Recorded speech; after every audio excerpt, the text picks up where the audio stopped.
Love God with all that you have. Love your neighbor as yourself. Now, we've all heard words of love. We read poetry about love. We hear love songs. But is that really what this gospel is all about? Back in the early 1970s, Paul McCartney was being criticized for the songs that he wrote. Younger people, maybe your parents can tell you later on who Paul McCartney is. But he was being criticized that he wrote too many frivolous love songs, whereas his colleague, John Lennon, was always praised for having a little bit deeper, more profound meanings, like songs like Imagine and all those. But McCartney was being criticized.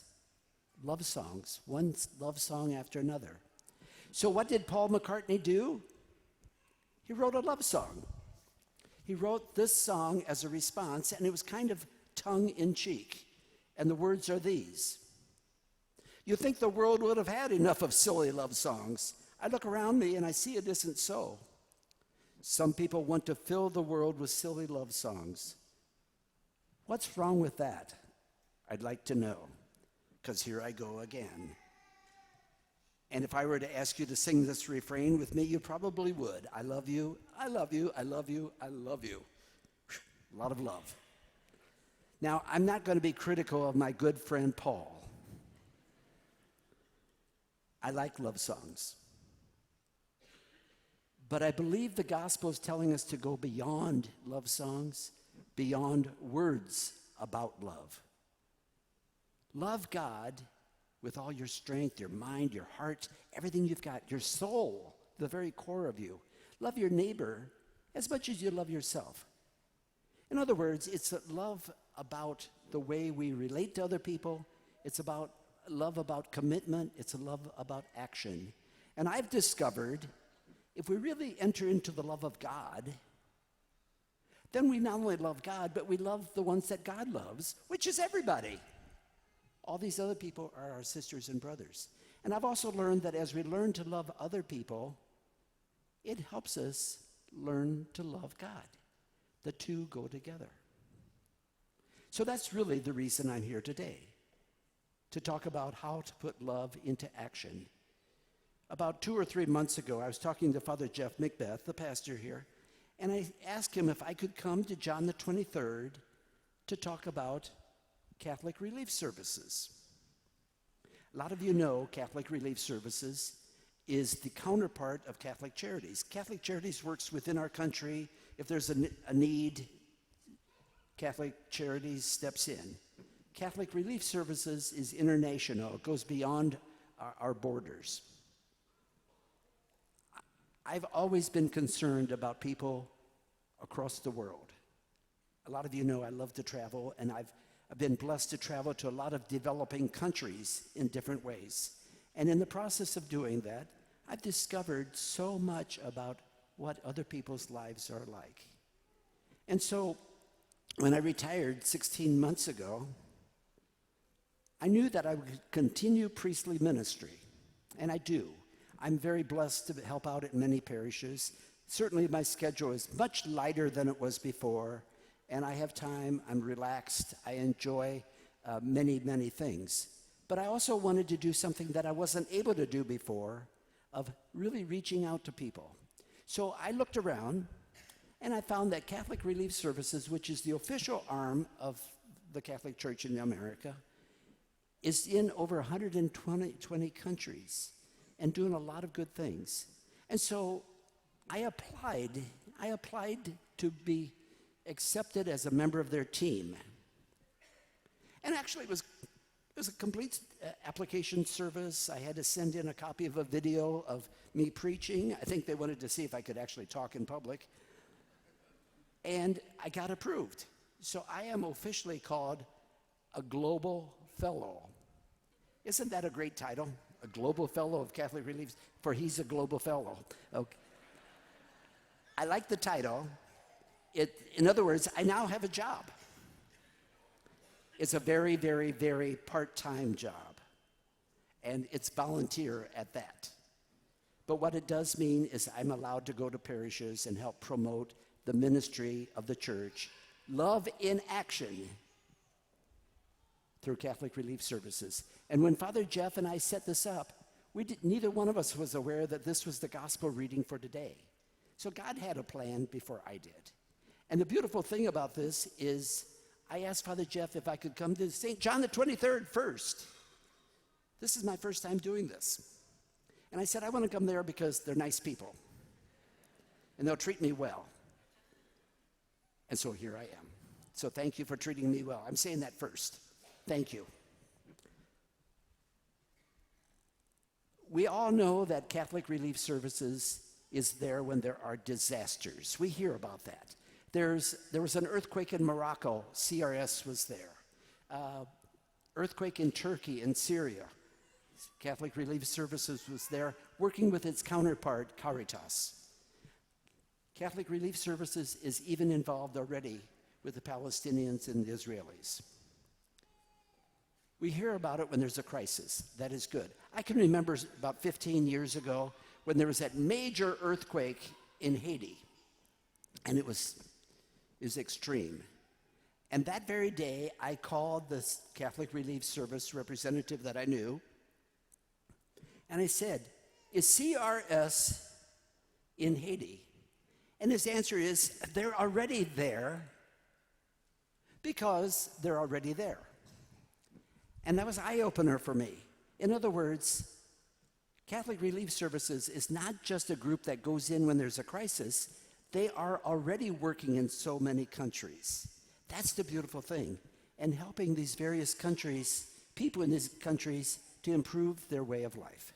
And I'm going to give just one example with a beautiful image, an image of life itself, namely water.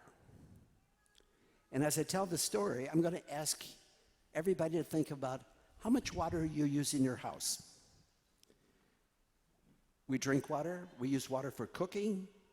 We bathe with water. We clean the house. Lots of water every single day. We don't do it today, but we even water our lawns. But in some countries, water is at a premium, and it's really hard to get. And it's like a source of life itself, but it's really always beyond our reach. Some years ago, I was in the country of Zimbabwe, in the southern cone of Africa, and I was visiting some American missionaries that I knew, and one of them was a woman named Kim, a former student of mine. And Kim wanted to introduce me to a woman that she had met. So on a given day, we drove out to the village. It was out in the bush. And we went to her hut, which was thatched roofed and even had a dirt floor. And this woman was not home, but some of the neighbors said the woman had gone to the well. So Kim asked me if I wanted to walk to the well with her. And so we did. And it was an extreme walk. It was quite a distance. Now, if you can think of like the hub of a bicycle tire with the various spokes coming in, that's the way it was with the well. The well was the source of the water, but there were trails coming in from different communities, settlements, and villages where the women would walk and get the water every day. It was a big part of their daily task. And they would come, and this open well was almost like you see in a movie of biblical times. And they would wait in line, and somebody would put down the bucket, and they would pull up the water, and they would fill their containers, and then they would put these heavy containers on their heads. I could not do that. And then balance them as they would walk back in the hot sun. This was a daily task. But when I was there, I also noticed something else, and I felt kind of appreciative of this, that namely, I was the only adult male there. There were some kids, sure, but otherwise this job was relegated totally to the women. Now, this is not saying that men don't work. I think they had other jobs they were doing. But this was a woman's job day in and day out. And it was a lot of work, and I thought, could I carry back enough water for my day's supply, for myself and for my family? Water is a sign of life. So 3 weeks ago, I was reading some literature about Catholic Relief Services in the country of Zimbabwe. And I came upon a wonderful article about a local group with the funding and support of CRS. They did a borehole drill. That's the kind of wells that we have around here. I grew up on a farm, so we had a well like that, and we had a pump, and it was good, refreshing water, and it was cold, and it was pure, and it was healthy. With the help of CRS, this community in Zimbabwe now has a well, and they have a water station, and with a pump, they have pipes so that people don't have to walk so far, and they get better water and on a more regular basis. Perhaps what struck me most in this account, though, is that because when they put in this well, they had this pumping station, and they needed somebody to take care of it. So one of the women in the group volunteered and was trained to be the pump mechanic. The first time a woman was ever trained as a mechanic in that area, in that field. But it was already something that women were used to. And the women knew the value of the water. So she wore the hat very graciously. And she herself was quoted. She said, "You know, we say that water is life. This new pumping station has completely transformed our lives." That's what CRS is doing, not just in the crisis times, which is important, but on the ongoing basis of helping people have better education, better health, better farming, new opportunities that they wouldn't have had before. Now, as pastor, I've learned that most people are generous. Most people care. Most people are willing to help. I've also learned that people, as generous as they are, they don't want to waste their money. They don't want it to go to administration or get siphoned off or something. So I checked this out. Catholic Relief Services is very good at this area. 94% of the money goes directly to the people, and they work with the local organizations. The other 6% does help with some of the marketing, and it certainly helps oversee so that the programs are being run well. In the pews, at the ends of the pews, there are little brochures. I hope you can find them because this is the last Mass, so we'll see where they are. Maybe you're sitting on them. Would everybody find these and just pass them around? I'm going to wait till you have a chance to pass them around.